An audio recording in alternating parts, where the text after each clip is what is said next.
الحمدللہ رب العالمین والصلاة والسلام علی سید الانبیاء والمرسلین اما بعد فاعوذ باللہ من الشیطان الرجیم بسم اللہ الرحمن الرحیم۔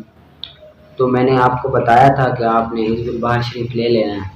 آپ نے حزب البحر شریف کو لے لیا ہوگا یا ڈاؤن لوڈ کر لیا ہوگا آپ کے پاس، وہ آپ نکال کے رکھیں۔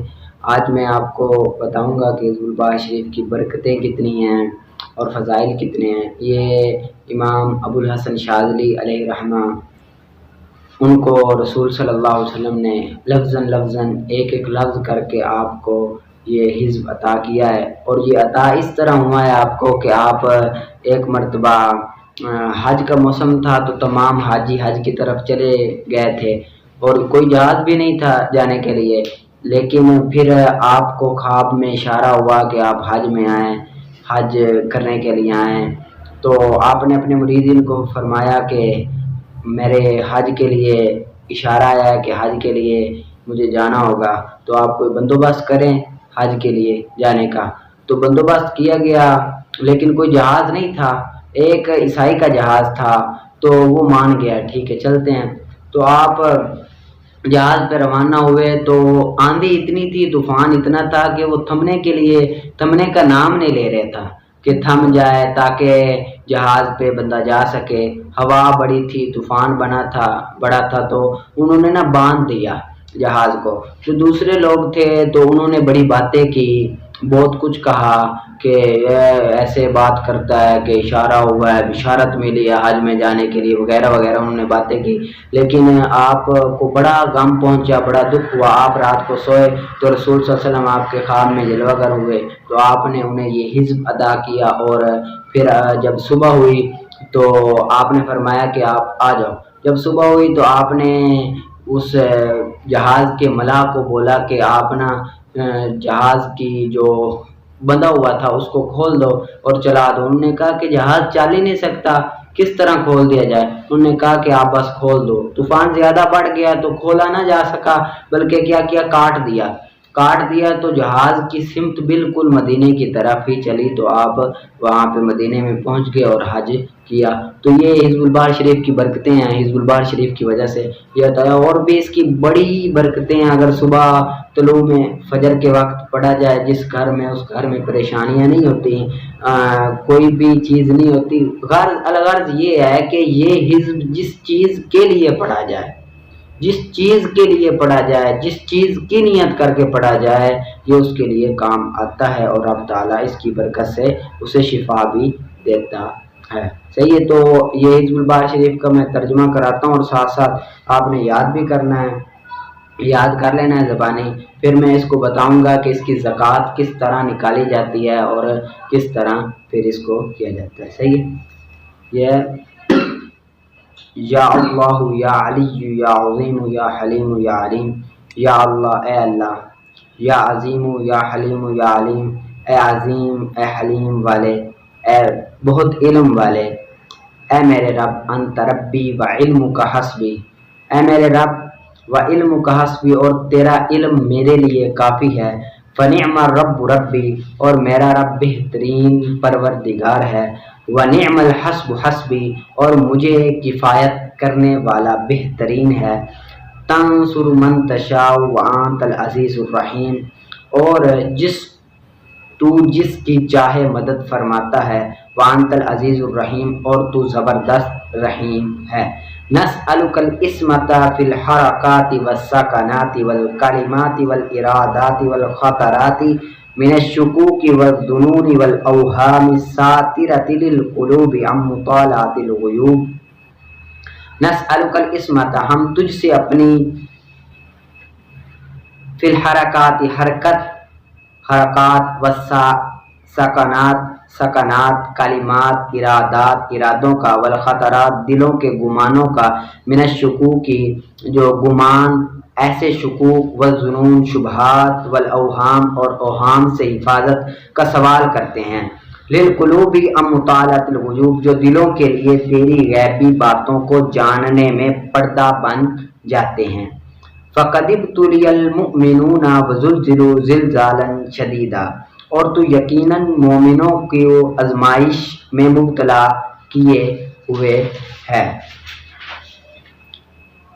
مومنوں کو آزمائش میں مبتلا کیے ہوئے فقد ابتلی المؤمنون وزلزلوا زلزالا شدیدا وَإِذْ يَقُولُ الْمُنَافِقُونَ وَالَّذِينَ فِي قُلُوبِهِم مَّرَضٌ مَّا وَعَدَنَا اللَّهُ وَرَسُولُهُ إِلَّا غُرُورًا، اور ایسے میں منافقین اور وہ جن کے دلوں میں مرض ہیں کہتے ہیں کہ اللہ اور رسول صلی اللہ علیہ وسلم نے جو ہم سے جو وعدہ کیا وہ دھوکے کے سوا کچھ نہیں۔ فَثَبِّتْنَا وَانصُرْنَا وَسَخِّرْ لَنَا هَٰذَا الْبَحْرَ، تو ہمیں ثابت قدم رکھ اور ہماری مدد فرما اور ہمارے لیے اس سمندر کو مسخر کر دے۔ هذا البحر، اس سمندر کو مسخر کر دے۔ کما سخرت البحر لموسیٰ علیہ السلام، جس طرح تو نے حضرت موسیٰ علیہ السلام کے لیے سمندر کو مسخر کیا۔ وسخرت النار لابراہیم، اور ابراہیم کے لیے آگ کو مسخر کیا، اسی لیے ہم سے بھی آگ کو مسخر کر دے۔ وسخرت الجبال والحدید لداود علیہ السلام، اور حضرت داؤد علیہ السلام کے لیے پہاڑ اور لوہا، اور حضرت سلیمان علیہ السلام کے لیے ہواؤں کو۔ وسخرت الریح والشیاطین والجن لسلیمان علیہ السلام، حضرت سلیمان علیہ السلام کے لیے ہواؤں اور جنات اور شیاطین کو مسخر فرمایا۔ وَسَخِّرْ لَنَا كُلَّ بَحْرٍ هُوَ لَكَ فِي الْأَرْضِ وَالسَّمَاءِ وَالْمُلْكِ وَالْمَلَكُوتِ، اور تو ہمارے لیے مسخر کر دے ہر سمندر کو جو زمین اور آسمانوں اور ملک اور ملکوت میں ہے۔ وَبَحْرَ الدُّنْيَا وَبَحْرَ الْآخِرَةِ، اور دنیا کے سمندر اور آخرت کے سمندر کو۔ وَسَخِّرْ لَنَا كُلَّ شَيْءٍ يَا مَن بِيَدِهِ مَلَكُوتُ كُلِّ شَيْءٍ، اے وہ ذات جس کے قبضے میں ہر چیز کی بادشاہت ہے، تو ہمارے لیے ہر چیز مسخر فرما دے۔ قاف ہا یا عین صاد، قاف ہا یا عین صاد، قاف ہا یا عین صاد۔ انصرنا فإنك خير الناصرين وافتح لنا فإنك خير الفاتحين واغفر لنا فإنك خير الغافرين وارحمنا فإنك خير الراحمين وارزقنا فإنك خير الرازقين واهدنا ونجنا من القوم الظالمين، اور تو ہماری مدد فرما۔ فإنك خير الناصرين، بے شک تو سب سے بہتر مددگار ہے۔ وفتح لنا فإنك خیر الفاتحین، اور تو ہمارے لیے اپنے فضل کے دروازے کھول دے، تو سب سے بہتر کھولنے والا ہے۔ واغفر لنا فإنك خیر الغافرین، اور تو ہمیں بخش دے کہ تو سب سے بہتر مغفرت فرمانے والا ہے۔ وارحمنا فإنك خیر الراحمین، اور تو ہم پر رحم فرما کہ تو سب سے بہتر رحم کرنے والا ہے۔ وارزقنا فإنك خیر الرازقین، اور تو ہمیں رزق عطا فرما کہ تو سب سے بہتر رزق دینے والا ہے۔ وَاهْدِنَا وَنَجِّنَا مِنَ الْقَوْمِ الظَّالِمِينَ، اور تو ہمیں ہدایت عطا فرما اور ظالموں سے نجات عطا فرما۔ ٹھیک ہے، اتنی تک آپ نے یاد کرنا ہے، لیکن یہ آپ نے ترجمہ تو آپ نے ذہن میں رکھنا ہے، یاد بھی کرنا ہے، لیکن آپ نے اس کو زبانی یاد کرنا ہے اس طرح: یا اللہ یا علیم یا عظیم یا حلیم یا علیم، انت ربی وعلمک حسبی فنعم الرب ربی ونعم الحسب حسبی تنصر من تشاء وانت العزیز الرحیم، نسألک العصمۃ فی الحرکات والسکنات والکلمات والارادات والخطرات من الشکوک والظنون والاوہام الساطرۃ للقلوب عن مطالعۃ الغیوب، فقد ابتلي المؤمنون وزلزلوا زلزالا شديدا وإذ يقول المنافقون والذين في قلوبهم مرض ما وعدنا الله ورسوله إلا غرورا، فثبتنا وانصرنا وسخر لنا هذا البحر كما سخرت البحر لموسى عليه السلام وسخرت النار لإبراهيم عليه السلام وسخرت نار لإبراهيم عليه السلام وسخرت الجبال والحديد لداود عليه السلام وسخرت الريح والشياطين والجن لسليمان عليه السلام وسخر لنا كل بحر هو لك في الأرض والسماء والملك والملكوت وبحر الدنيا وبحر الآخرة وسخر لنا كل شيء يا من بيده ملكوت كل شيء. قاف ها يا عين صاد، قاف ها يا عين صاد، قاف ها يا عين صاد. وانصرنا فإنك خير الناصرين وافتح لنا فإنك خير الفاتحين واغفر لنا فإنك خير الغافرين وارحمنا فإنك خير الراحمين وارزقنا فإنك خير الرازقين واهدنا ونجنا من القوم الظالمين. ٹھیک ہے، اس کو اچھی طرح سے آپ نے یاد کر لینا، محنت کر کے آگے نکالیں آپ تحسین الوصول.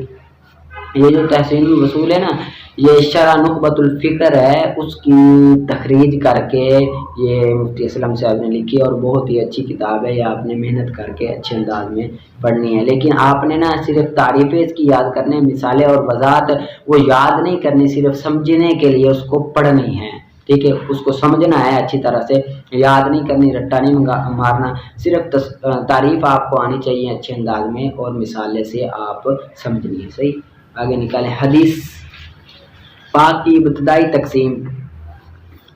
اب ہم تک پہنچنے کے اعتبار سے حدیث پاک کی دو قسمیں، ایک خبر تواتر ہوتا ہے اور ایک خبر واحد ہوتا ہے۔ حدیث متواتر یہ وہ حدیث ہے جسے ہر طبقہ زمانے میں ایسی جماعت کثیرہ روایت کرے جس کا قصداً یا سہواً جھوٹ پر عادتاً محال ہو، ٹھیک ہے، قصداً یا سہواً جھوٹ پر متفق ہونا عادتاً محال ہو، جھوٹ پر متفق وہ نہ ہو سکیں ایک ہی بات میں، تو اس کو حدیث متواتر کہتے ہیں۔ آگے حدیث متواتر کی پھر دو قسمیں ہیں، ایک ہے متواتر لفظی اور ایک ہے معنوی۔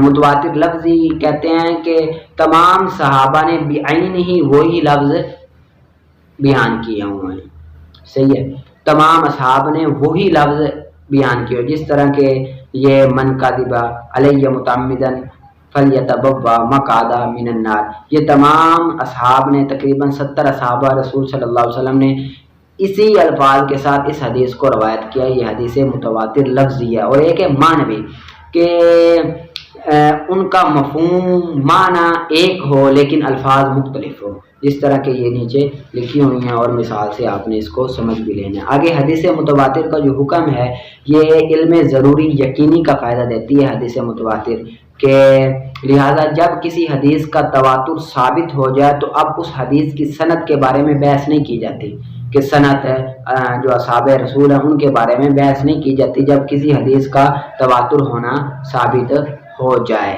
صحیح ہے۔ آگے مصادر احادیث متواتر، یعنی کہ کہاں کہاں پہ حدیث متواتر استعمال ہوئی ہیں، یہ وہ کتابیں ہیں، صحیح ہے۔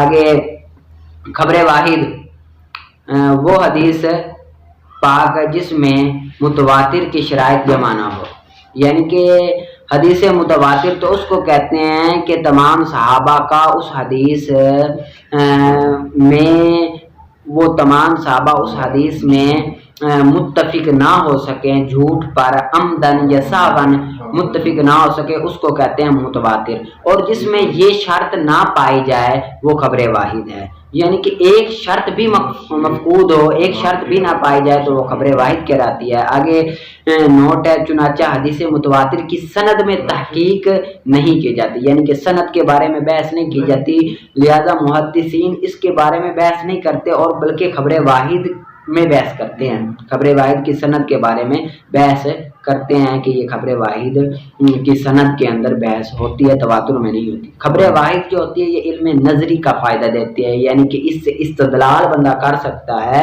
استدلال کر کے مسائل کو نکال سکتا ہے، جب تک یہ قرآن و سنت کے خلاف نہ ہو تو اس وقت تک اس پر عمل کرنا بھی واجب ہے۔ آگے خبر واحد کی مختلف اعتبارات، بہت سی قسمیں ہیں، ہر تقسیم علیحدہ علیحدہ ہے، صحیح ہے۔ آگے قول و رد کے اعتبار سے خبر واحد کی 3 قسمیں ہیں، صحیح، حسن، ضعیف۔ صحیح پھر اس کی 2 قسمیں ہیں، صحیح لذاتی ہوگی اور صحیح لغیری ہوگی، لیکن جب مطلقاً حدیث صحیح بولا جائے تو اس سے مراد صحیح لذاتی ہوتی ہے۔ حدیث صحیح وہ حدیث ہے جس کے تمام راوی عادل ہو، تام ضبط ہو، اس کی سند ابتدا سے انتہا تک متصل ہو، نیز وہ حدیث علت خفیہ قادحہ شذوذہ سے بھی محفوظ ہو، یعنی کہ راوی بھی عادل ہوں، ان کا حافظہ بھی مضبوط ہو، ابتدا سے لے کر سند جو ہو، پہلے راوی سے لے کر آخری راوی تک بالکل ہر راوی اپنے استاد سے، وہ اپنے سے اسی طرح رسول اللہ تک پہنچے، وہ حسن صحیح لذاتی ہوتی ہے۔ آگے مثال ہے، آگے پھر مطابقت بھی دی ہوئی، ٹائم کی شارٹ کی وجہ سے یہ میں بیان نہیں کر رہا، لیکن آپ نے اس کو اچھی طرح سے وہ کر لینا ہے، یاد اور سمجھ لینا ہے، صحیح ہے۔ آگے حکم یہ تمام محدثین، فقہاء اور معتبر علماء اصول کا اس بات پر اجماع ہے کہ حدیث سے صحیح پر عمل واجب ہے۔ عمل کرنا واجب ہے، یہ دلیل شریعہ میں حجت بھی بنتی ہے، دلیل بھی بنتی ہے، مصادر احادیث صحیح جن میں یہ احادیث ہے. صحیح ہے.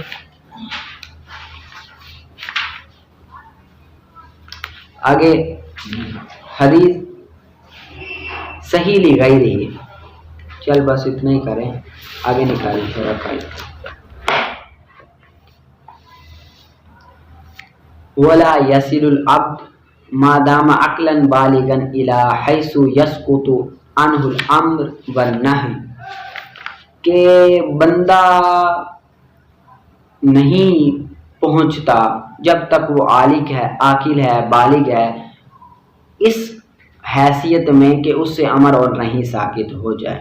یعنی کہ بندہ ایسے مرتبے میں نہیں پہنچتا، بندہ وہ عاقل بھی رہے بالغ بھی رہے اور پھر ہم یہ کہہ دیں کہ اس سے امر اور نہیں ساکت ہو گئی ہے، اس طرح نہیں ہوتا، بلکہ اس سے امر اور نہیں کبھی ساکت نہیں ہوتی. صحیح ہے. بعض جو ہیں وہ کہتے ہیں کہ بندہ جب محبت الہی میں اور صفائے قلب میں اتنا زیادہ ہو جائے تو اس سے امر اور نہیں ساکت ہو جاتے ہیں.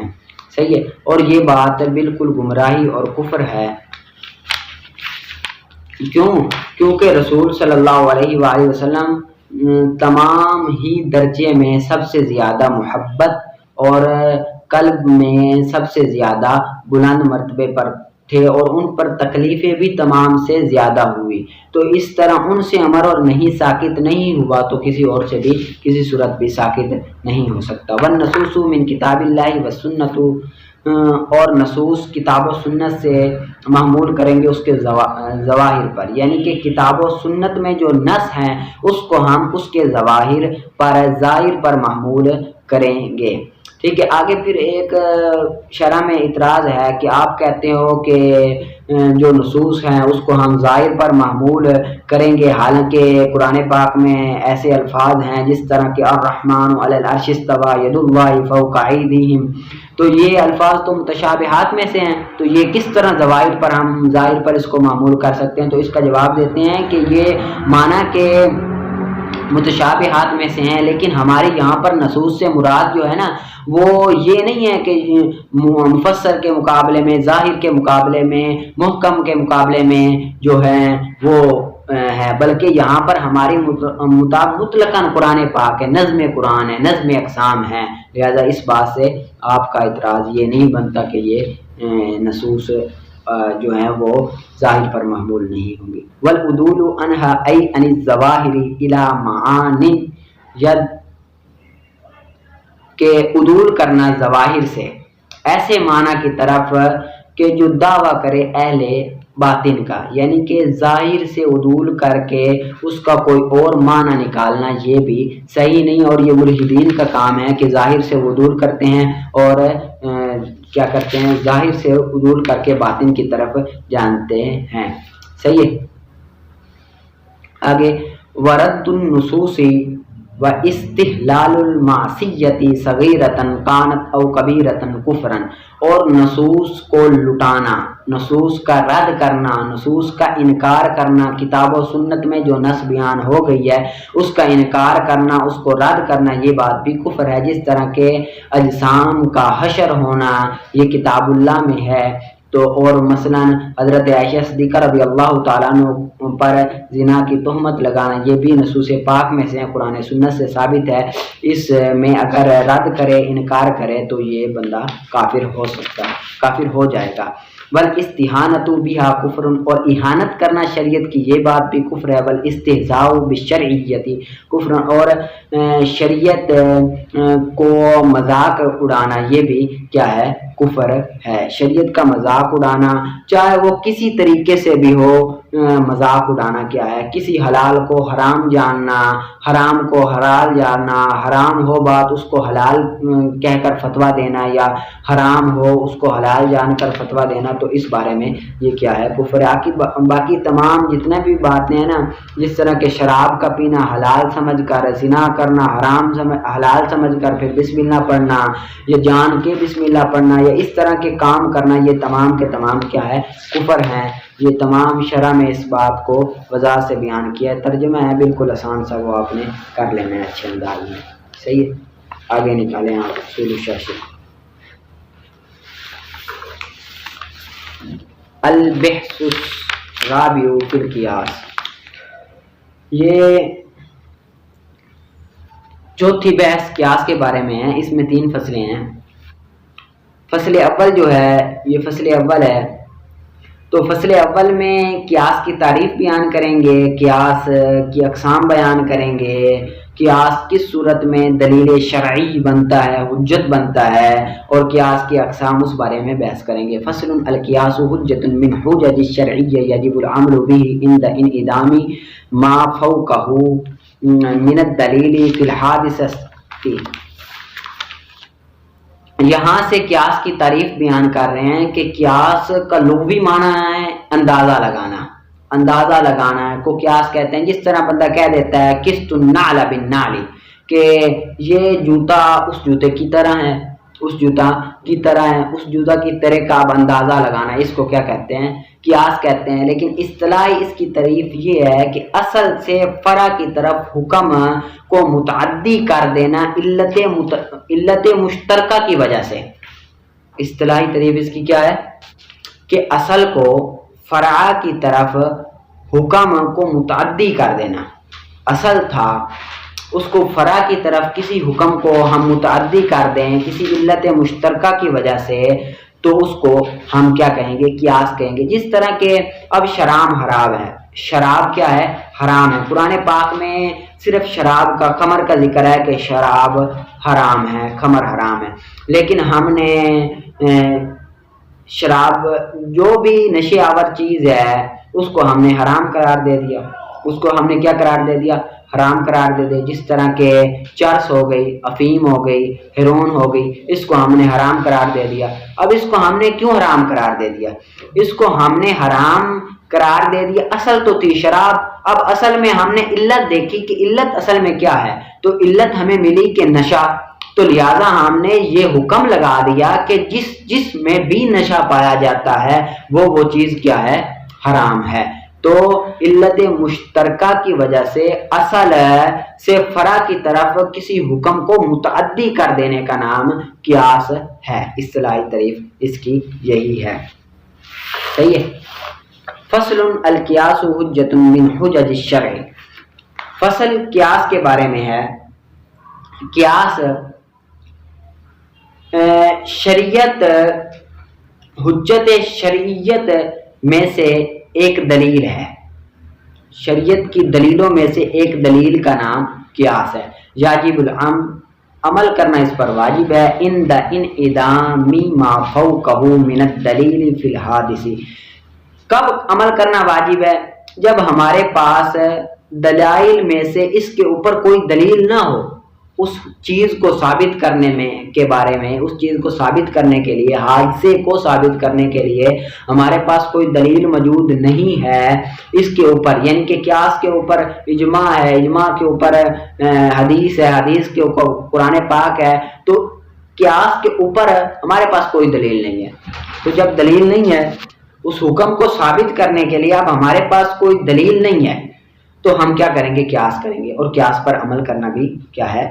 واجب ہے۔ وقت وارد فی ذلک الاخبار والآثار، اور تحقیق وارد ہوا ہے یہ بات، یعنی کہ قیاس کو حجت بنانا یہ احادیث میں بھی وارد ہوا ہے، خبر میں بھی، آثار میں بھی یہ کیا ہے؟ وارد ہوا ہے۔ قال علیہ الصلوۃ والسلام لمعاذ بن جبل حین بعث الی الجمن قال بما تقضی یا معاذ، کہ رسول صلی اللہ علیہ وسلم نے حضرت معاذ رضی اللہ تعالیٰ عنہ سے اس وقت پوچھا جب آپ کو یمن کی طرف بھیجنے کا ارادہ فرمایا، تو فرمایا بما تقضی یا معاذ، اے معاذ تو فیصلہ کس طرح کرے گا؟ تو حضرت معاذ رضی اللہ عنہ فرماتے ہیں کتاب اللہ تعالیٰ، میں اللہ تعالیٰ کی کتاب کے ساتھ فیصلہ کروں گا۔ قال فإن لم تجد، اگر تو نہ پائے، کتاب سے نہ ملے تجھے، تو فرمایا بسنتی رسول صلی اللہ علیہ وسلم، کہ میں سنت رسول صلی اللہ علیہ وسلم کے ساتھ فیصلہ کروں گا۔ پھر رسول نے فرمایا فإن لم تجد، اگر تو یہ بھی نہ پائے، تو قال، عرض کرتے ہیں میں اجتہاد کروں گا برائے، اپنی رائے کے ساتھ۔